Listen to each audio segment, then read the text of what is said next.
What up, guys? Welcome to Gascast number 3. We had a big weekend with the AFC and NFC Conference Championship games. The games just wrapped up. The boys are on the call, and we are live on Twitch. So we're going to try to start streaming these live on Twitch for live reactions from you guys, some live questions to be able to get to them. But let's kind of work through what the episode looks like, then we'll get to the boys. So, like I said, man, what a tale of two different stories with the NFC and AFC championship games this week.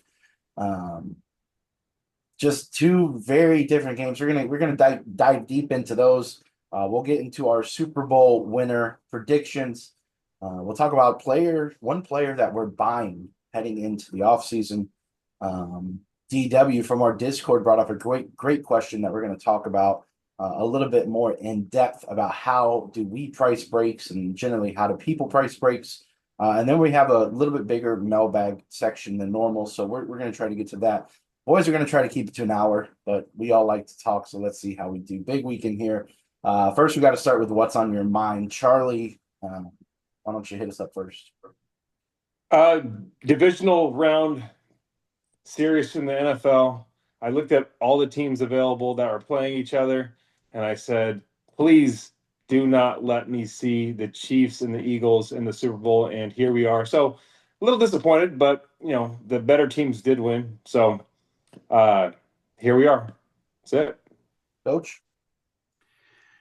Well, listen, I'm gonna take us on a little throwback journey to last week and some of the what's on the mind stuff. And I got something I got to bring up. We got a white cornerback in the Super Bowl, and I'm just saying, as much as that conversation we had last week, there were conversations about this position being completely extinct, that they didn't exist anymore. And Cooper DeJean over there making plays for the Eagles, young rookie kid starting, looks really good. But since I don't even know the last time we had a white cornerback in the Super Bowl. We'd have to dig a little deep to find that because I don't think Seahorn ever played in a Super Bowl. Nope. So, yeah, we'd have to go way back into the annals of history, I think. I think, listen, it's a cool thing. And I think the all white, all black game is getting a little more interesting. And, we'll see how it goes. Thus? Well, being a Jets fan and also rooting for the Cowboys this weekend was a tough one. We saw the Eagles get in. That's never good if you're a Cowboys fan. And then the Bills almost getting there.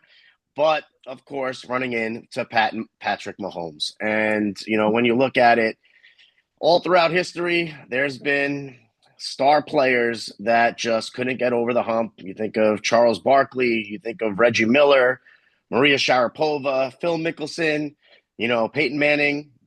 These guys that just always run into the GOATs of their eras. And Josh Allen is on that list now, too, not being able to defeat Mahomes in a big spot to get to the Super Bowl. I feel bad for him, but not that bad being a Jets fan. But the point is, Patrick Mahomes is the greatest of our generation. And Josh Allen is just going to be, the other guy for the foreseeable future. So what's on my mind? We're going to talk about the two games today. We're going to talk about the Super Bowl. We may even touch on some of the new coaching hires in those conversations. But this is something that's on my mind. Liam Cohen had a very interesting week. If you don't know who that is the offensive coordinator for the Tampa Bay Buccaneers. He interviewed with the Jags for their head coaching position. He declined their offer, essentially saying that he did not want to work with Trent Baalke, their GM. Shad Khan, the owner, fires the GM. Like the next day, Liam Cohen has a verbal agreement with the Bucs to become a very highly paid offensive coordinator, 5-year deal, basically as a coach in waiting for the Bucs, and then goes the Bucs without officially signing the contract, and apparently had a secret meeting with the Jags on Friday. Now that he has the chance to pick his head coach, and I'm kind of working through some stuff myself. This what's on your mind is more of a pro-life tip than it is anything. Don't burn bridges when you go somewhere else, right? Like you handle things the right way, and if you have to leave a spot, for better or worse reasons, um, usually most people are pretty understanding of that, but do it the right way. Don't burn bridges like Liam Cohen did. Because if he doesn't get this Jag spot, it's going to be very awkward in that meeting room with all the coaches. So that's what's on my mind. With that, we'll get into the playoff reactions. We'll start off with the first game of the day, Commanders versus the Eagles. Commanders solid first drive, resulted in a field goal, and then Saquon got on the field. And that was pretty much the game. What do you have? First touch, 60-yarder to the house. And that pretty much set the tone for the game. I think the final score is not super indicative of how the game went. The game was relatively close, within a touchdown or two for most of the game, but definitely got away at the end. Coach, talk to me about that one. What do you think? What do you think about the Commanders Eagles game?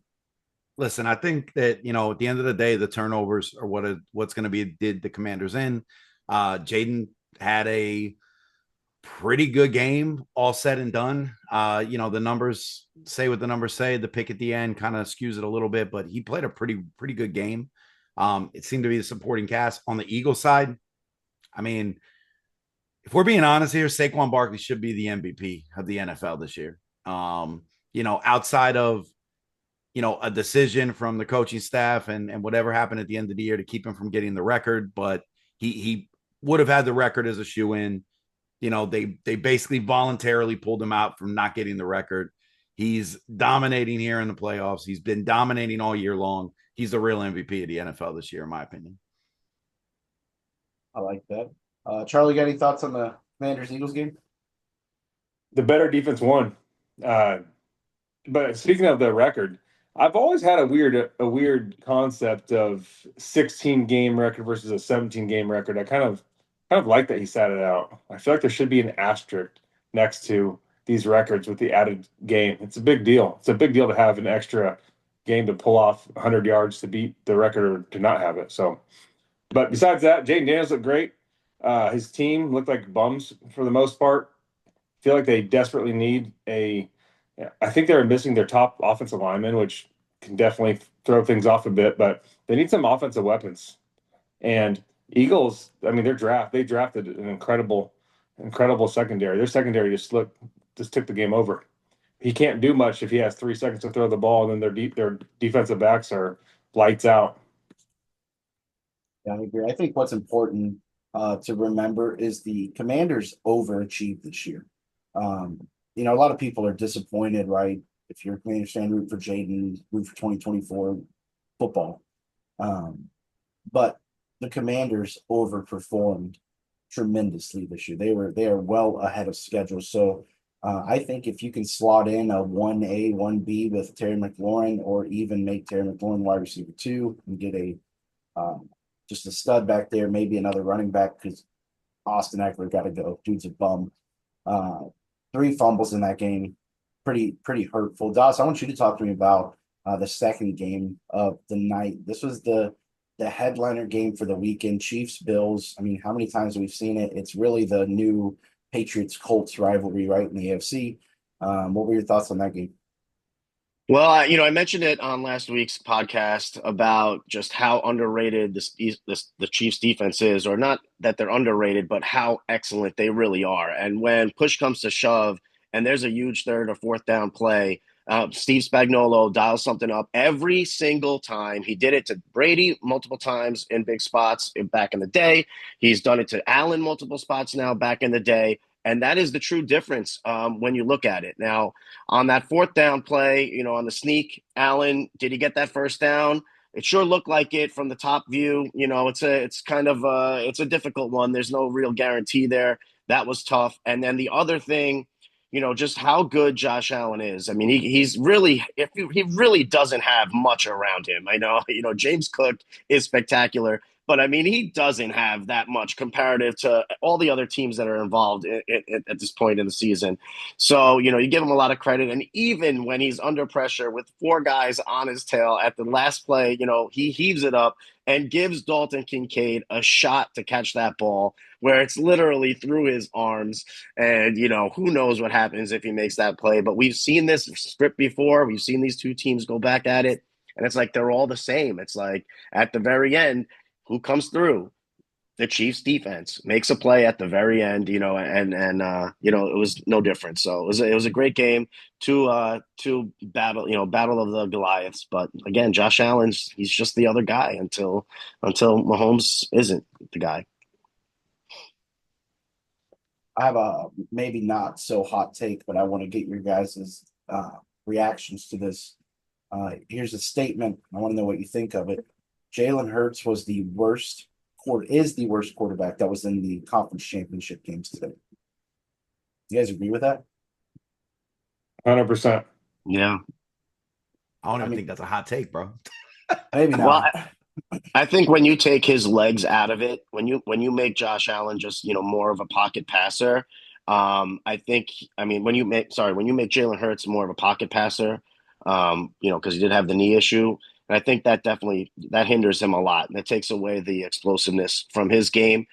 He did make some plays though with his arm. He got AJ Brown involved, and they did what they had to do. But when you have Saquon back there, you don't have to do that much. So yeah, but he was definitely the worst quarterback. And another thing on Jaden Daniels, real quick, I didn't get to mention it, but just noticeably the demeanor, the calmness that this kid has when he's on the field, when he's off the field, and you see a shot of him on the bench. Man, he's well beyond his years. This kid's going to be something, man. He's really impressive to see, really impressive, and he wasn't the cause of the loss. I can't put it on him at all. Coach made a statement in the Gas Discord about a celebration dance down by 11, and I loved it. I would say for 98% of any time that was to happen, I would be like, "What are you, bro? You still got a long ways to go." But you could tell, like from my perspective, you could tell it fired the team up. It felt like they gained a little momentum. I mean, they lost it with I think it was another fumble on the next drive. It was just that was the story of the game, right? They fumbled the ball and Eagles take advantage. But I liked it. They're down 11, and in that moment, I was like, Commanders might win this game.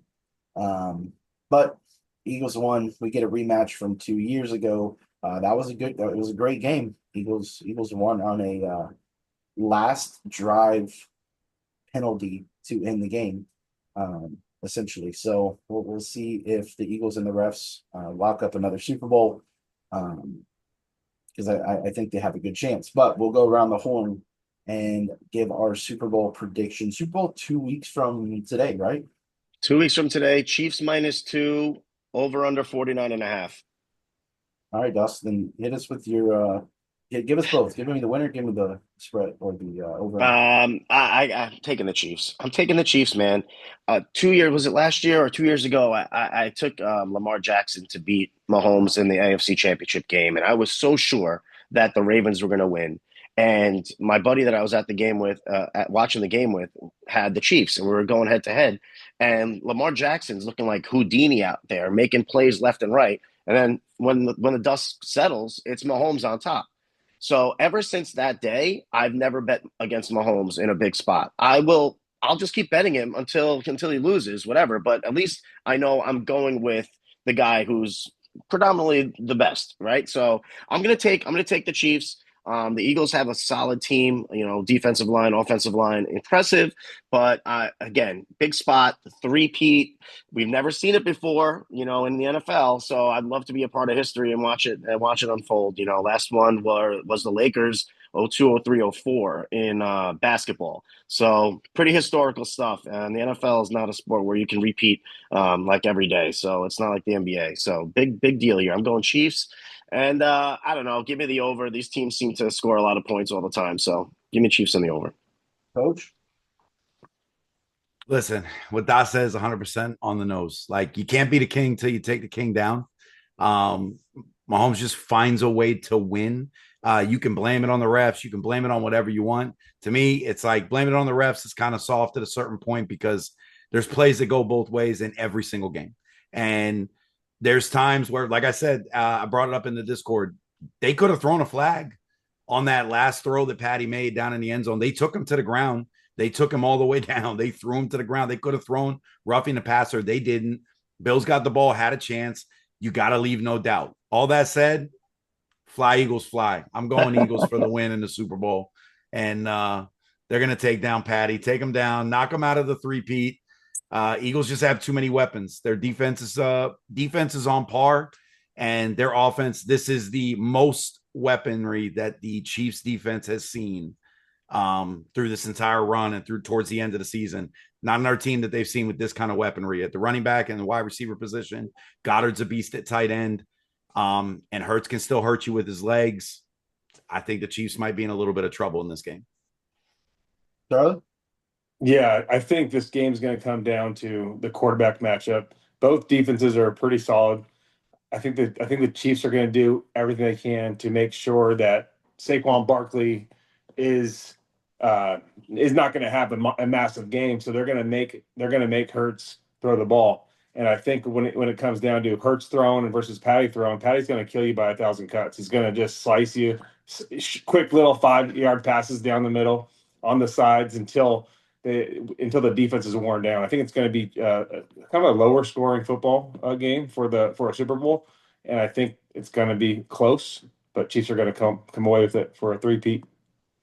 Yeah, I'm taking Chiefs as well. The line feels perfect, right? It feels like a 28-20, 27-20 game. So line feels perfect. Give me the over in the game as well. Chiefs in the over. Never bet against Patty. It's like playing the don't pass line. It's just a losing proposition over time. Yeah. Phenomenal. It's gonna be a good matchup. Two juggernauts. I think we talked about the Chiefs and the Lions when we were in the divisional round. The Lions were so hurt. I really do think that we probably got the two best overall well-rounded teams in the Super Bowl. So it should be a great matchup. Good, Dust. One thing that's interesting that I actually just thought about right now, I talk about the Spagnuolo defense and the way he can attack the quarterback and, in the big spots. The one thing that was working for the Bills today was the running game pretty effectively. So going against, that Eagles team, and remember last time they played the Eagles, they didn't have Saquon Barkley back there. So that could serve to be a little bit of an issue for the defense, for the Chiefs. That's something I'm going to have to think about over the next week or so, because I don't recall any of those teams that Spags beat, whether it was with the Giants or with the Chiefs, having a really good running game. Maybe Coach knows better than me, but I don't remember those Patriots teams having any big running game. And who was the Eagles running back a couple of years ago? Who was it? Was it Shady? No. I think it was Jay Ajayi. Yeah, it was some exactly. So that could be an interesting point there, Spags, because they mentioned it on the game today. He went up to the defense and was like, "Yo, we're getting killed on the run. We have to stop the run. We have to stop the run," because they were getting smoked. I mean, James Cook was running through them. So that could be the Achilles heel. I'll have to think about that. My bad. Jay Ajayi was the Patriots Super Bowl. The one against the Chiefs, they had Miles Sanders. Yeah, okay, there it is. So nowhere close to Saquon. They beat CMC last year with the Niners. I think that's a pretty good comp. Different type of running back. 100%, but a very run-centric offense. So I think, we'll see how it plays out. Fun stat that they gave during the game. I think that's the 12th win this year from the Chiefs. That is a single digit or single score win. Just shows you kind of their DNA of their and it's 19 in a row single score games that they've won. Just kind of shows you their DNA. So if this is a close game, this is a one-score game. I would say it favors the Chiefs. So more to come on that. We have 2 weeks until the Super Bowl, so kind of a week up. Do we have anything this coming Sunday? Pro Bowl's after, or is Pro Bowl this Sunday? Pro Bowl's this Sunday. They're doing the skills competition deal. Yeah. And Okay. flag football game. So Pro Bowl and all that stuff this weekend. So I'll tune into that probably a little bit, but not a ton. And Super Bowl, we're celebrating my birthday on Super Bowl Sunday, so Nice. get to double dip there.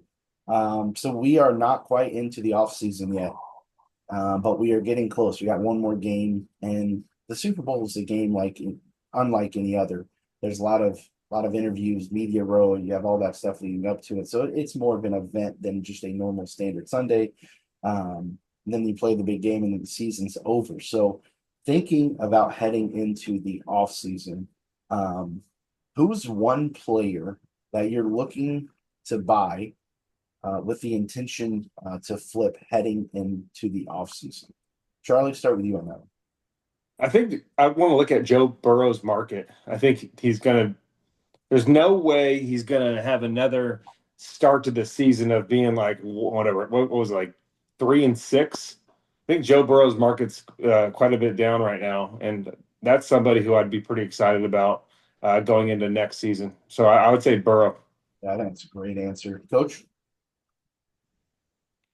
I'm gonna go with the hometown guy. I'm leaning Tyreek Hill.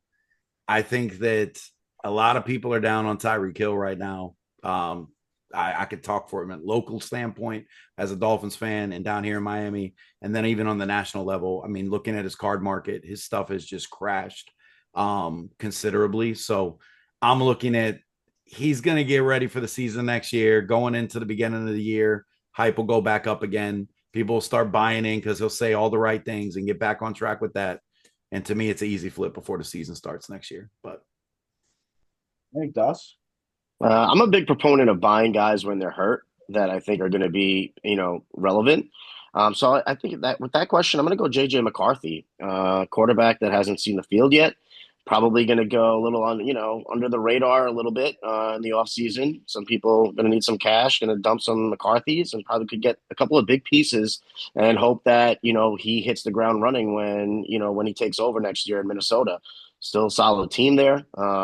Should be a good system. He's been around the team already, so I'm going to go JJ McCarthy. I think there's a good chance for a little uptick there in market as the season comes around. Yeah, I think it's a great answer. He doesn't even need to throw a pass. They just need to announce that Sam Darnold is coming back, and all of a sudden his market doubles, right? So Yeah. I'm going, and I kind of talked about this when we talked about the keep trade cut or whatever that we talked about a couple weeks ago. I'm going Caleb Williams. I think the hiring of Ben Johnson and Ben Johnson wanting to be there, I think was massive. I think he'll have a huge, huge boost this offseason just from that. He still has that draft capital that's invested into him. People are still very high on him, and they're going to be speculatively. People won't sell because they invested high, and they're going to be speculative that his market's going to go up, right? And when you have people that won't sell and people that want to get into it, your demand goes way up and your supply goes way down, which hopefully creates a nice little price jump. So I'm trying to buy as much of his stuff before the off season, and we're going to try to sell it by nationals. That's definitely the goal. With I have a question about that though. So when you think about card markets and values, do you think it depends on how winnable their division is? No. Mm-mm. I look at where the positive news is going to come from, where the hype's going to go. Try to play that, similarly to stocks and news about companies and such. I kind of play that. I don't really look at how the standings are going to turn out because you could have a player on a last place team whose market's going to rise just because he has a couple of good games. You can make money that way too. Yeah.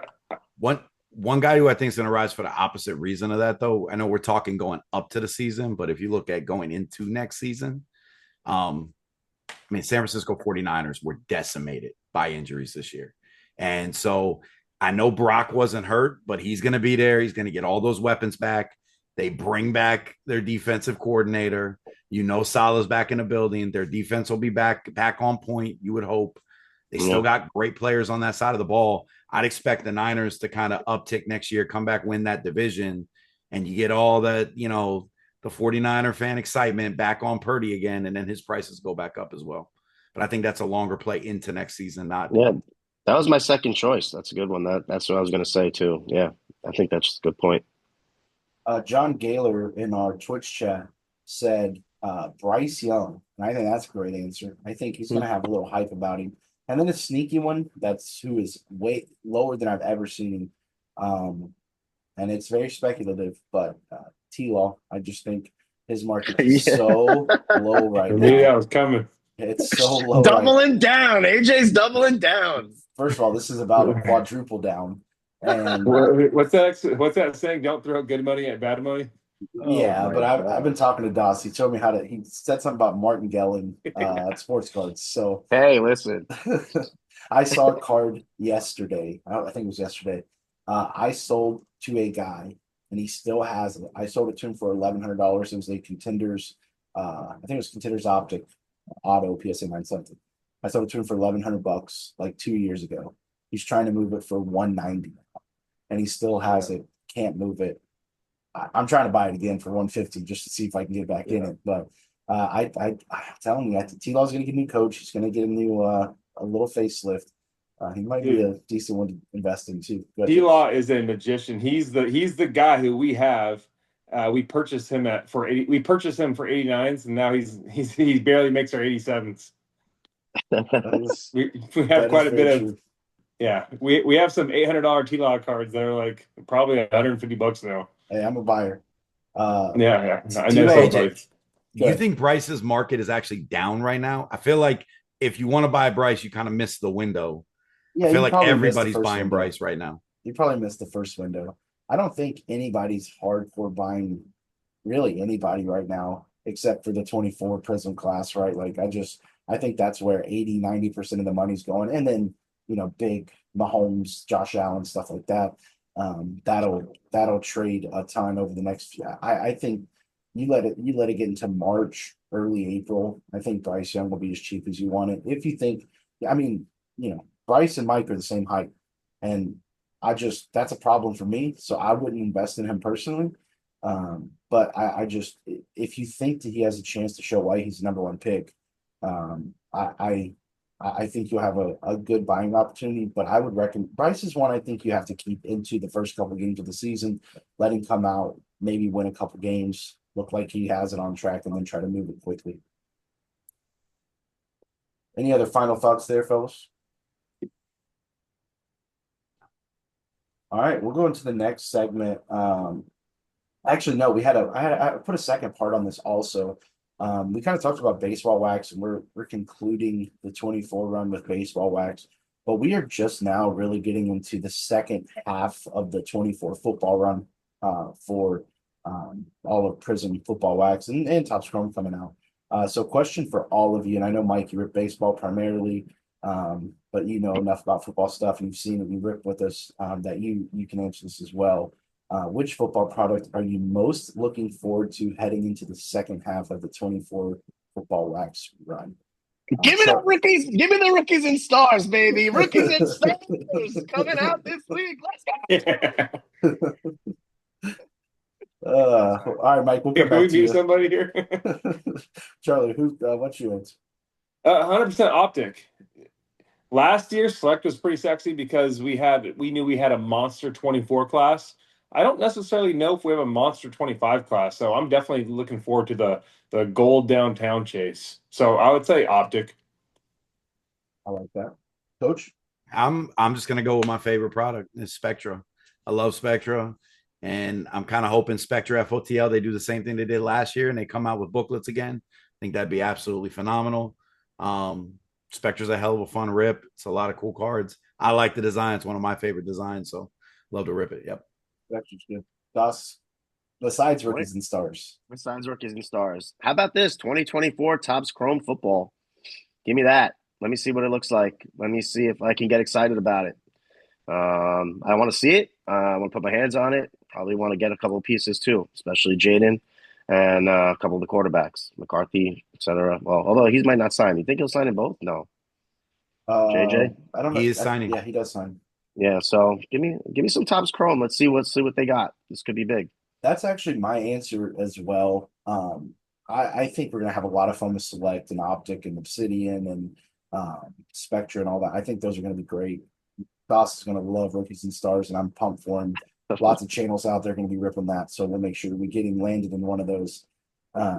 But I think Topps Chrome Football has the ability to do something special. You get all the quarterback, or the majority of the quarterbacks. I'm not sure that Penix is in there, um, but you get the other five for sure. You get Brock Bowers, you get Malik Neighbors, you get Tom Brady. I mean, it could be massive. And I know it's unlicensed, and we had that conversation last week, so we won't rehash that. I think Topps Chrome Football might be phenomenal. And last week, Charlie predicted that it was going to be, and this was just prediction. It was literally just a guess. But what was your prediction, Charlie? $800, High 50? sixes. High sixes, and it dropped. What price did it drop? It dropped on top side about 350 range. I do Ooh. expect the resale market, because I've seen people's allocations and stores allocations. It's very limited. I do expect it to still come out around 450-ish in that range. Yeah. So it's not. It's if it comes out half the price of Prism, I think it's a phenomenal price, and it'll get more expensive, right? I think it's gonna only go up for a while. So we might make it to the high six range, but I would rather that be kind of our final buying price versus our first buying price. That's a pretty big difference in rip cost and the value that we can provide with those boxes. So I think it's gonna be a great product. And to kind of touch on what Charlie mentioned about Select, one of the biggest things for Select is the XRCs for the incoming rookie class. The quarterbacks in the incoming rookie class look ahead. You only have really two that are, I don't even want to say locks. I think Cam Ward's the first overall pick. Who knows where Sugar goes? Giants say they're in love with him. We'll see. But we don't have a very quarterback heavy class coming in this year. However, if Topps Chrome Football and Topps takes over and they start releasing products, Top Series 1 and stuff like that for football, we're still going to be able to see the quarterbacks from this year, the CJs, the ARs, the Tom Brady's, hopefully the Josh Allen's, Patty Mahomes, in all of those products. And you can hit good vets as well to hopefully balance that out. So one cool thing to look forward to there as well. Thanks for those answers, fellas. All those boxes are great. I can't wait to rip them. Speaking of breaks, DW in the Discord asked a question, and we're going to get into this one, and then we'll go into our mailbag for the day. DW said, how do you guys determine the price of teams in the break? He said, I'm not talking about the price of boxes, but do you go by potential big hits, more like the pricing of low-level to mid-level teams? What do you do if the checklist isn't out when you break? And is it up to each individual breaker, or is there a site where we kind of get the pricing from? Coach, I'm going to let you lead off on this. Yeah. So, I mean, I think on a small scale, generally, yeah, you're looking for checklists and those types of things, right?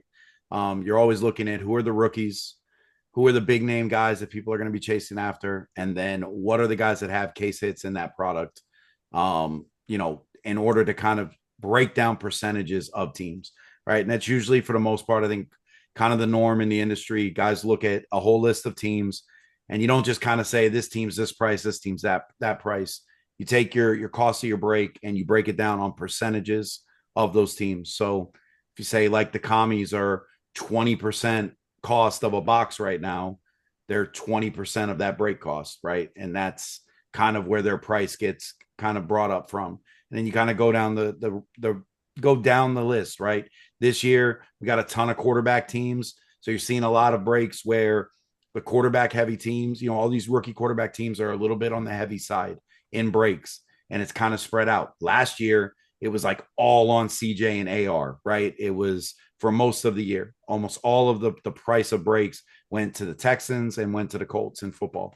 And, that's pretty much kind of how we go down down that route. Now, if we don't have a checklist, obviously there's some speculation that goes into play, right? We have to look at, are there any leaks of who has case hits? Are those teams likely to have case hits based on past year products and what those checklists look like? And we have to do some research in those situations, right? And then we're always looking to kind of, at least here at Gas, we're looking to have some of the best prices out. So, we don't really look at what other breakers are priced at, but we kind of have a general idea of where they usually come in at, and we want to be under that price. So we try to shoot for that area. Gus, anything different in baseball? Yeah, for sure. And I've kind of always done this. I try to really look around the entire spectrum as a whole, as far as other breakers and other companies. So lately I've been using breakcomp.com, and they do a real good breakdown of what case prices are for each team.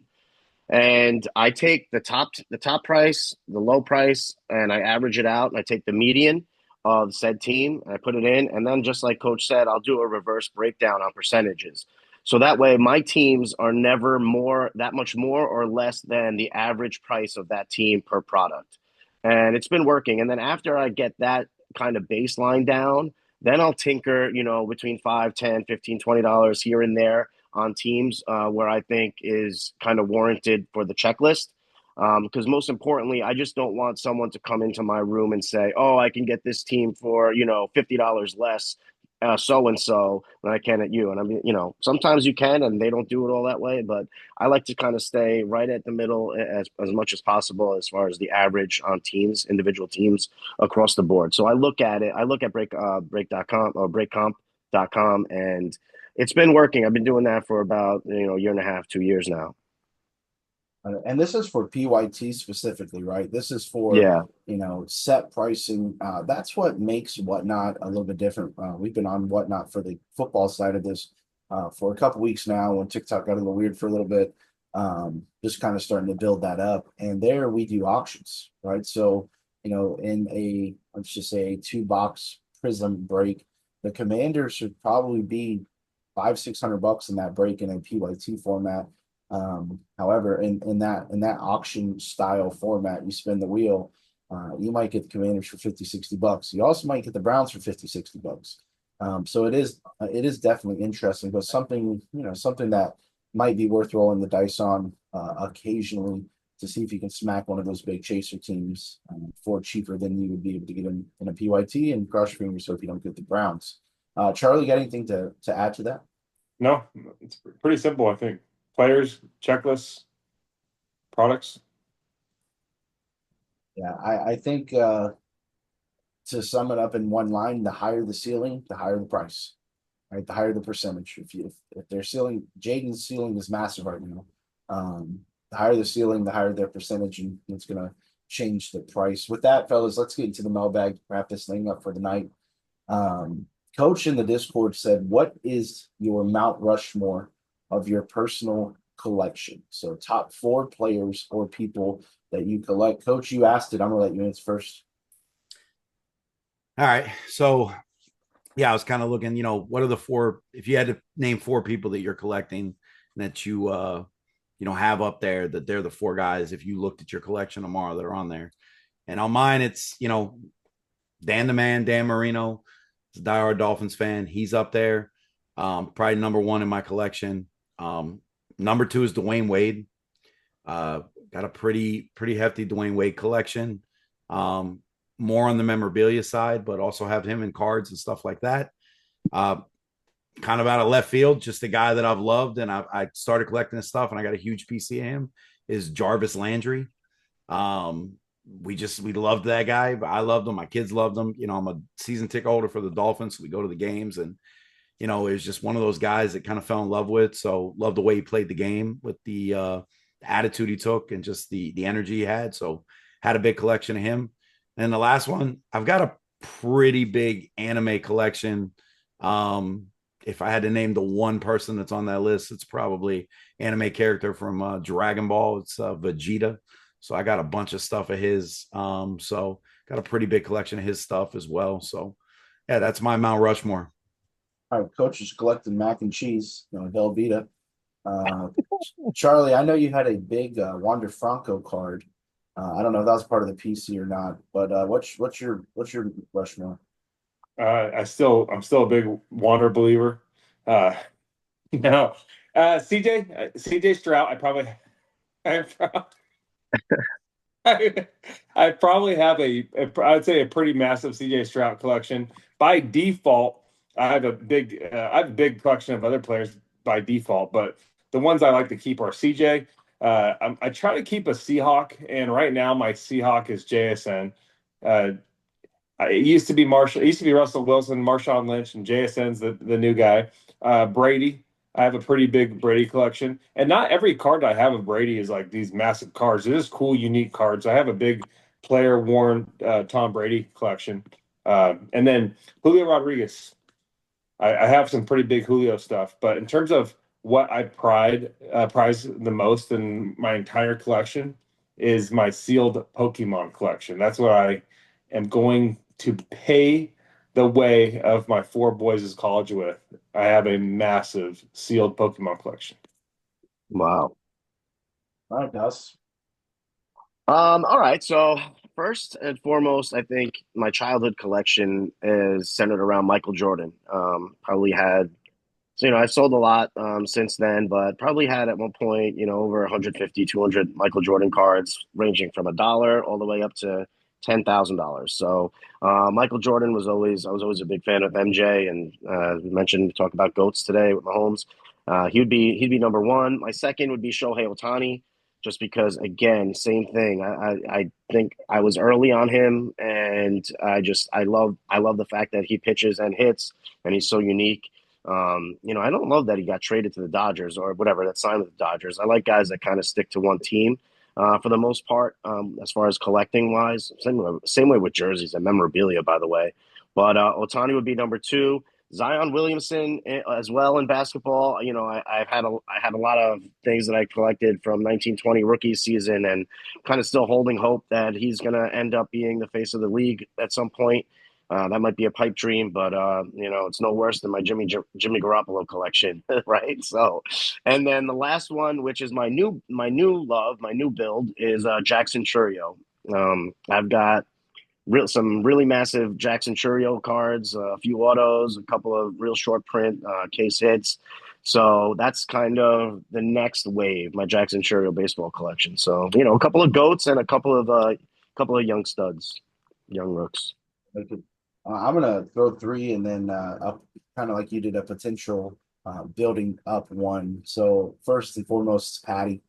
I just love the guy. I just think he's on his way to definitely being in that LeBron MJ conversation with Brady. Debated as long as you want to, but hot take, really. I think LeBron's better already. I like that.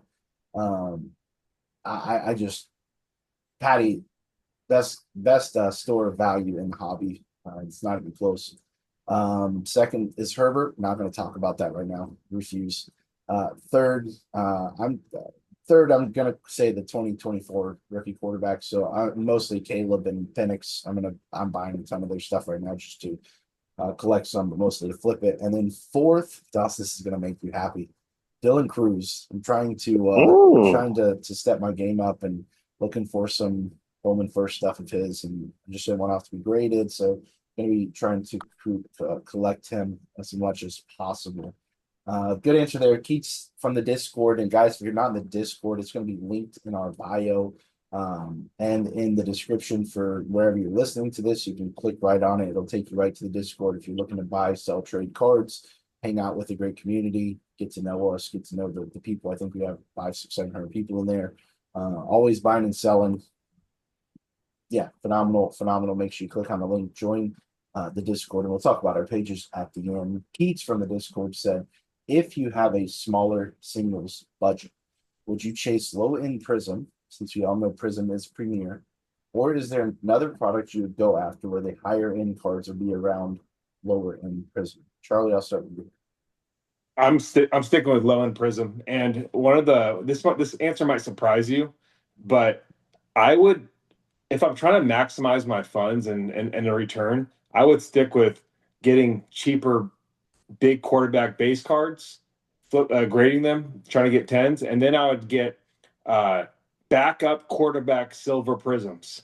You can get those cards for $5, and if you get a 10 of a freaking Sean Clifford or Joe Milton, it could be worth a couple $100 pretty easily. So if it's just about the money, stick with Prism. Ross, your thoughts? For me on this one, I would like to just stick to anything numbered to 50 or less. And for me, it doesn't really matter too much about the product. I would just stick to as low printed as possible as you can get your hands on. I think the rarity of it, the scarcity of it, um, I think that will over time be what retains value. Rather than just getting an auto of a guy that's, it's numbered to 250 or to 299. Even if it is Prism, I would say still try to stick to, short prints of even if it's not, well known guys. I just think short print numbered cards will still have a market and will still interest people along the way. Coach? If you're on a budget, you're obviously looking to move cards quickly, right? So if you're on a budget, you need liquid cards, and there's really no product more liquid than Prism. So I kind of just got to side with Charlie on this one. I think you got to stick to Prism. If you're looking, to invest a small budget, flip that back, get more back to reinvest and keep going up and up, I think Prism's the way to go. Yeah. Charlie said it's blocking it out, Charles. But Charlie's sign Put says it back by your face. there you go. Stay away from inserts. 100%. Do not buy the inserts. 100%. Also, this is a podcast, and Charlie just held up a handwritten note. Stay away from inserts. So I'm actually going to say both are okay, and I'm going to take a little piece of what all of you said. Number one, if you're looking resale only buy quarterbacks. It makes zero sense to buy anybody else. For a quick, I don't want to say guaranteed, but for a quick flip. Wide receivers are harder to sell. Running backs are harder to sell. Tight ends are harder to sell. I don't care who they are. They are more difficult to sell. Number two, Prism is king. It will probably always be king until Topps Chrome comes out officially licensed, and we'll see how it battles now. Prism base cards, excellent answer. The key to all of that is grading your way out of all that stuff. You buy 10 for 100 and you grade them all, and you try to sell them for 50, 60 bucks a piece. If they gym 75, depending on who the player is, it's a good way to make money. What Doss said is completely correct as well. I think if you're going to go anything alt Prism, anything that is not Prism, it needs to have an auto, it needs to have a nasty patch, or it needs to be super low numbered. I would say 10 or less, but I wouldn't touch anything Prism if it wasn't autoed or if it didn't have a nasty patch. And I mean, like, not if it's a napkin patch numbered to 50, I could care less. It needs to have some kind of logo, even if it's not game worn, doesn't matter. It needs to look good, and I think you'll do good selling them. Not Your Average Singer from the Discord said, "What is the hierarchy of sets?" We kind of talked about that resale value. Should we be investing in one set over another? Which sets are worthwhile? Which one are a waste of time? I'm just going to summarize that question with what we just said. Investing in sports cards is always tough. I don't think investing in a set of sports cards, unless you're talking about sealed wax. If you're talking sealed wax, buy Prism, hold it, profit, right? Generally speaking.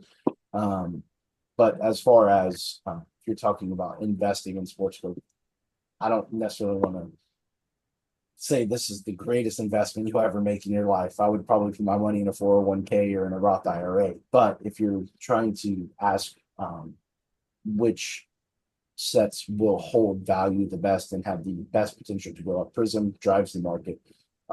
Prism is the way. I mean, you have true RPAs out of NT and stuff that do well, but Prism is going to be your most liquid and most traded commodities. Which ones are a waste of time? Rookies and stars.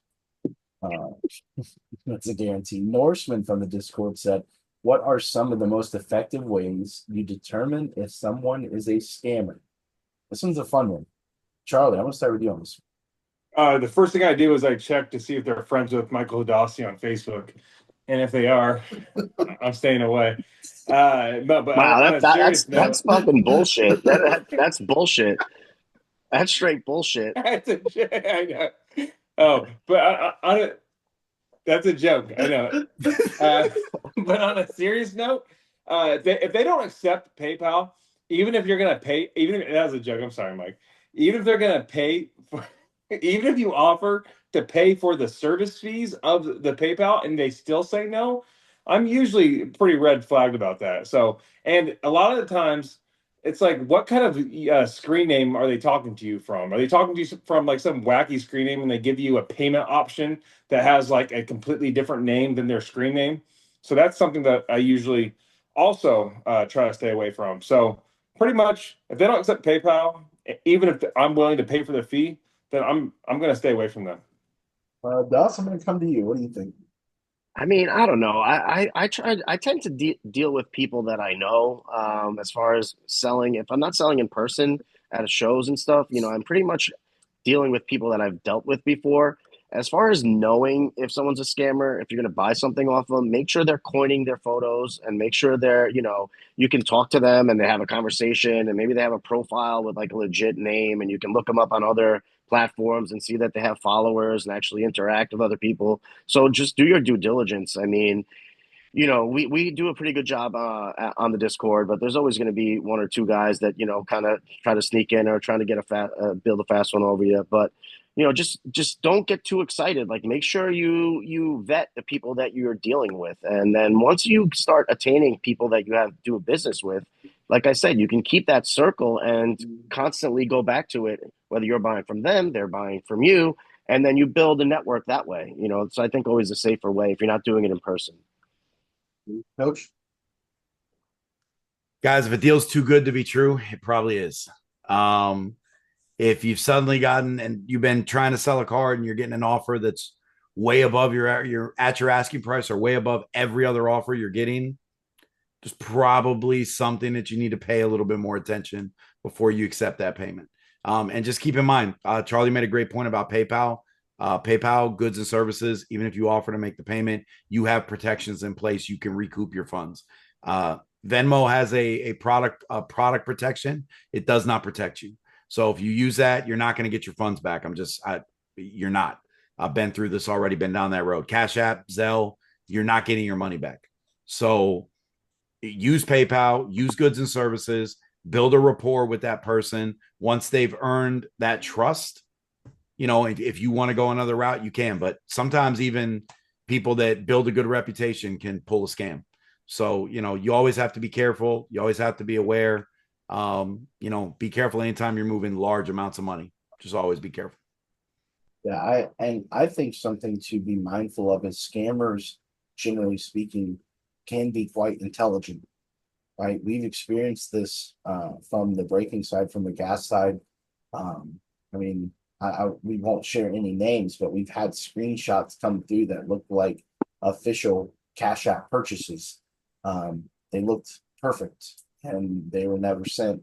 And all of a sudden, that money is gone forever, essentially. And it's very easy. I would say if you don't know the person and you are selling a card or you are buying a card specifically, PayPal goods and services only.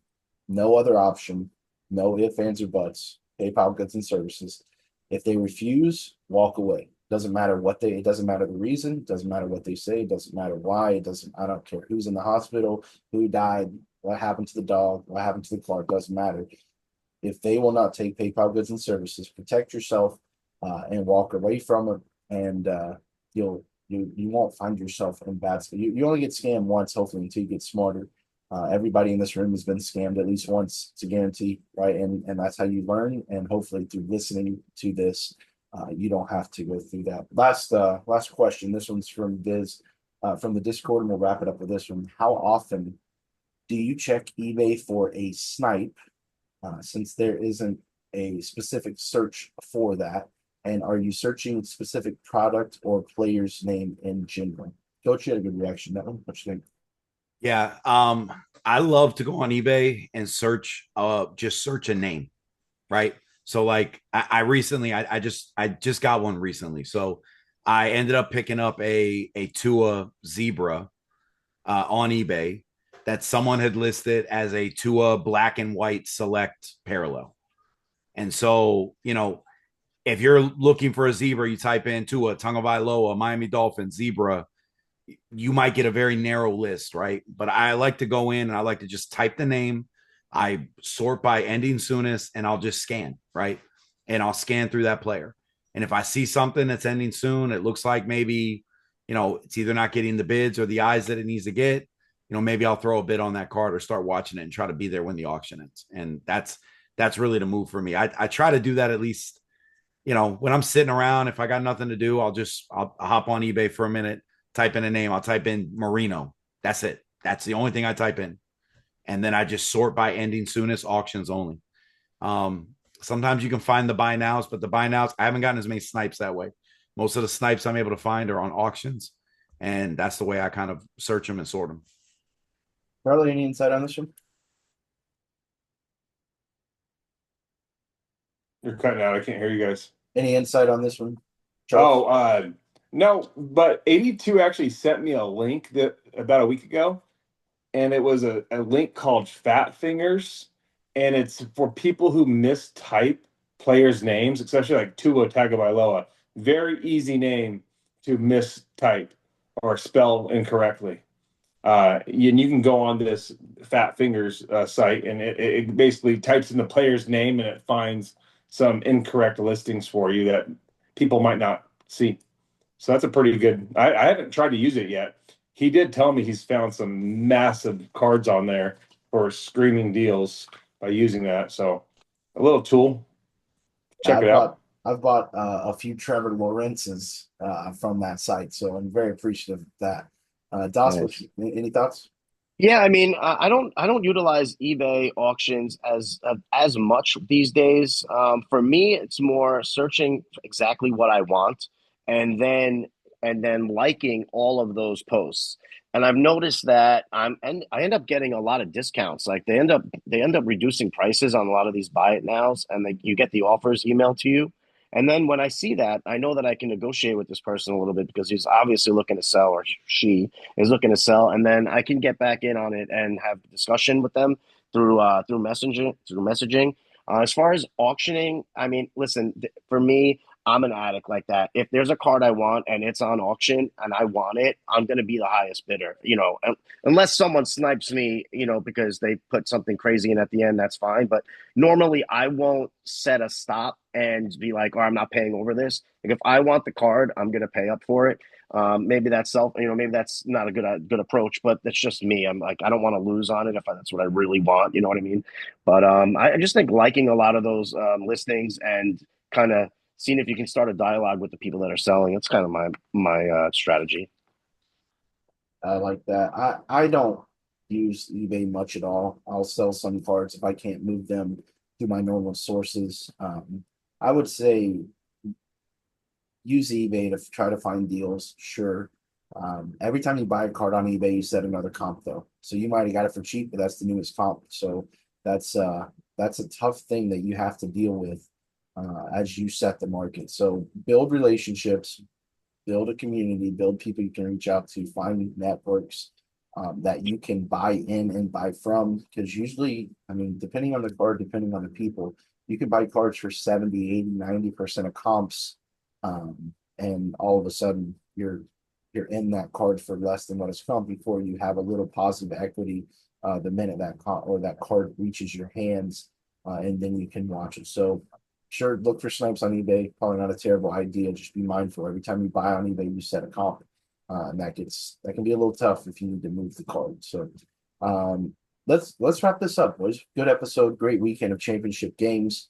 Always fun hanging with the boys. Next week it'll be easier for us to get on a little earlier. It's just the Pro Bowl. Honestly, who cares? So we'll probably be able to be on earlier and hopefully get some of the guys from the Discord hanging in the Twitch. We are on Apple. We are on Spotify. The video goes up on YouTube every week as well. Mike, why don't you tell us where we can find you on TikTok and what your schedule looks like for Gas Baseball? So I'm on Gas Baseball on TikTok. Thankfully, TikTok didn't go away. Well, it did for a hot second, but Gas Baseball on TikTok every day, 4 p.m. Eastern, until the sun comes up, if the case may be. Breaks go up in the shop around noon, and we rip every hour on Gas Baseball, so you won't have to wait too long for a break to be ripped. And I'm on all the time, pretty much every day. I mean, except Sunday. So you can come find me there and come check us out. What products you ripping this week, Mike? We actually got Logo Fractor back in, so I'm gonna mix that a little into the mix. What else did we get?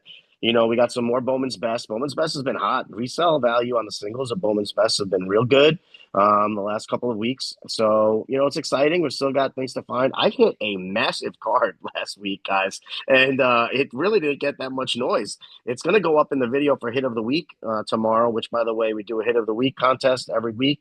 So every day on these streams, we consider one card as hit of the day, At the end of the week, they all go up against each other in a vote on a TikTok video, and whoever gets the most votes gets $200 break credit for the following week. So the video will be posted tomorrow, so you guys can vote on that, and we'll see. But this Dylan Cruz and Paul Skeens to 5, red dual auto at a Bowman's Best. Awesome. That's pretty damn massive, man. That's one of the product hits in my opinion, with those two guys in it. So Bowman's Best. We'll get some Bowman's Draft too, and maybe I'll get some Bowman Draft Sapphire if Charlie wants to send me some.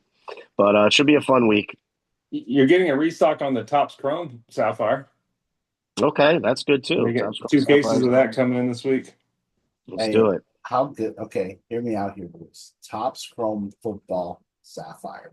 It's coming. It's gonna be nasty. Sapphire is just good, guys. Seriously, we say this a lot, but this isn't just a self-promotion thing. There is not a better baseball breaker than DOS Breakers on TikTok. I mean, just knowledgeable. The amount that he knows about these 14-year-old Venezuelan boys that are so good at it's unbelievable. There's like 500 people in the minor leagues and major leagues combined, and I think DOS knows something about 430 of them. The prices are great. Your return on investment and buy-in has the potential to be really, really good. Prices are very fair, and like you said, you rip every hour. Right? You never have to wait longer than an hour to rip. And usually, my God, when he's cooking, it's just rip, fill, and it's like every 15, 20 minutes. So it's the place to be on TikTok if you love baseball. And to be honest, even if you don't know if you love baseball, but you're interested and you're curious in getting into sports cards, baseball is the best place to start. It's the cheapest point of entry, has a ceiling as high as football. And there are a lot of different players that you can chase. And if you have questions, ask Mike, and he's going to tell you, these are who you can chase. This is who you can hit. This is what I would do. And he'll be honest with you. So make sure you check out Gas Baseball on TikTok. And then for Coach, for myself, and for Charlie's been running some singles on Whatnot. Me and Coach doing some breaks over there as well. Gives us a chance to run the auction format. So you guys can, like we talked about earlier, snag the Commanders for 30, 40, 50 bucks in breaks, and hopefully hit some nice cards and get a good return on value there. So make sure you check out Gas Trading Cards on Whatnot. I'm not sure if we have a product release other than Rookies and Stars this week. Did I get pushed? I think I got pushed out indefinitely, hopefully. Yeah, I was about to say hopefully until 2030. I will not be ripping Rookies and Stars. It just doesn't happen. Coach might, I have no idea. It's just not for me. But you can. There is one. There is one. Don, isn't it clearly Donruss this week? I'm looking right now. I feel like everything got pushed back a tad. Oh, okay. I know they were on the schedule. Both of them were supposed to be the same week. I can't wait for Topps to take over because the Panini schedule, like something's supposed to be released this week, and then it gets pushed out they don't push it out a week, they push it out like a month and a half. It's like what? Yeah, it's so you can catch us on Whatnot. You can catch us on Gas Trading Cards on TikTok as well. Especially new releases. That's where you're going to see the case breaks. That's where you're going to see the half case breaks and chances to get in. And we just try to offer the best prices on those things. So make sure you check that out. Like I said, Discord link is going to be in the description, whether it's on Apple or Spotify or on YouTube. So make sure you click on that link, join the Discord. When you join in, just say, hey, I'm from the podcast, and we'll make sure to say hey and help you navigate the Discord if you have any questions. And we'll go around the room closing thoughts. Charlie, got anything to close the boys out tonight? No, looking forward to a nice week. It's going to be a slow week in sports, but hey, we're finally here. I'm kind of nervous about what I'm going to do for the next, 60 Sundays. It's going to be, besides the Super Bowl, it's going to be kind of boring, but looking forward to getting on Whatnot and throwing up some singles, hanging out with the boys. All right. Coach? Yeah, excited for Super Bowl in 2 weeks, and not that excited for the Pro Bowl next week. We'll be hanging out this week, guys. We'll be around. We'll be on Whatnot. We're doing some fun stuff, more repack stuff, more pack auctions, more things like that, and then some breaks as well. And looking forward to a fun week, man. Last, any final thoughts? Pitchers and catchers, 2 weeks away. And for you, Charlie, The Great American Race, the Daytona 500, is 3 Sundays away. So get used to it because NASCAR is a coming. And then 4 weeks away is, I hope you're getting ready. We're going to Arizona. So make sure you guys are ready. So, and Valentine's Day is somewhere in there too. So make sure you guys, don't forget your ladies. Is the We don't waste recognize manage Valentine's Day in this household. Does the waste management open 4 weeks away also? No, is it? I think it might be. The Gas Boys might be hitting the road. We might have some special appearances and guests on the podcast. So more to come on that. You will see some guests pop in periodically on here. My final thoughts is we appreciate you guys so much as always. I say it every time we get on any kind of platform like this, but this is so not fun without you guys. So thank you for your support and hanging with us. Hey, here's what you need to remember. If you are in the room and you're not buying, we're still glad you're there. We don't care if you buy, we just like when you hang with us. So make sure you hop in the Discord, make sure you hop in the streams with us. And we can't wait to do it again. So for Charlie, for Coach, for Das, this is Gascast number 3, and we'll see you boys back next Sunday night. Until then, Gas is out. Good fellas. Peace.